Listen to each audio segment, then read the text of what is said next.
नमस्कार। आदरणीय उपभोक्ता तथा सरकारवाला दिदीबहिनी तथा दाजुभाइहरूमा निगमको हार्दिक अपिल। मध्यपूर्वमा जारी रहेको युद्धका कारण अन्तर्राष्ट्रिय बजारमा पेट्रोलियम पदार्थको मूल्य निरन्तर वृद्धि भइरहेको विदितै छ। यस परिस्थितिमा पेट्रोलियम पदार्थको स्वचालित मूल्य प्रणाली बमोजिम मूल्य समायोजन हुन नसक्दा निगमको घाटा समेत अप्रत्याशित रूपमा बढ्न गई वित्तीय अवस्था कमजोर हुन पुगेको छ। यसरी निगमको वित्तीय अवस्था धराशायी हुँदै जाँदा पेट्रोलियम पदार्थ खरिद गरे बापतको इन्डियन ऑयल कर्पोरेसनलाई गर्नुपर्ने भुक्तानी समेत गर्न नसक्ने अवस्था सिर्जना भई आपूर्ति श्रृङ्खला नै अवरुद्ध हुन सक्ने सम्भावना उच्च भएको छ। यस विषम परिस्थितिलाई दृष्टिगत गरी पेट्रोलियम पदार्थ तथा एलपी ग्यासको वितरण प्रणालीलाई व्यवस्थित बनाई आम उपभोक्ताको माग बमोजिम पेट्रोलियम पदार्थ तथा एलपी ग्यासको उपलब्धता सुनिश्चित गर्न नेपाल आयल निगम हरदम सक्रिय रहँदै आएको छ। पछिल्लो पटक निगमले अप्रिल 3, 2026 मा पेट्रोल, डिजेल र मर्तेलको साबिक मूल्यमा उच्च घाटा रहे तापनि प्रति लिटर रु 15 का दरले मात्र मूल्य बढाई समायोजन गरिएको थियो। तथापि उक्त मूल्य समायोजन खरिद मूल्यमा भएको वृद्धिको तुलनामा अत्यन्त न्यून मात्रै भएकोले निगमलाई प्रति लिटर पेट्रोलमा रु 34 रुपैयाँ 36 पैसा, डिजेलमा रु 120 रुपैयाँ 54 पैसा तथा एलपी ग्यासमा रु 416 रुपैयाँ 37 पैसा प्रति सिलिन्डर घाटा हुँदा पाक्षिक रूपमा रु 11 अर्ब 71 करोड अर्थात् प्रतिदिन करिब रु 78 करोड घाटा भइरहेको अवस्था थियो।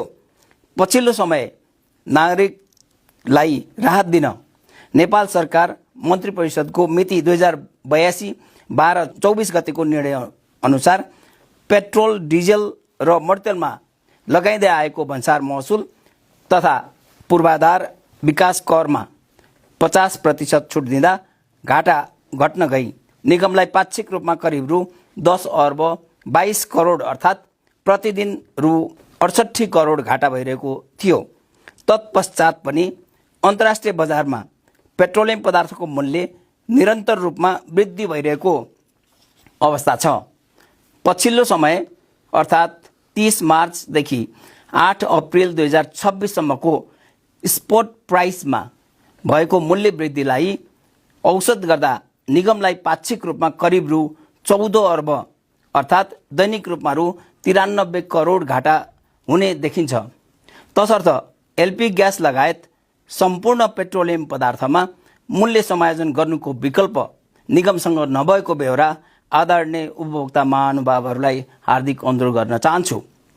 निगमले आपूर्ति श्रृङ्खलालाई नियमित गर्न नेपाल सरकारबाट प्रदान गरिएको कर छुटबाट बचत भएको रकम, मार्च 23 देखि अप्रिल 7 सम्मको बिक्रीबाट उठेको रकम र निगमको मूल्य स्थिरीकरण कोषमा जम्मा भएको रकमबाट 8 अप्रिल 2026 मा इन्डियन ऑयल कर्पोरेसनलाई रु 26 अर्ब 86 करोड भुक्तानी गरिएको छ।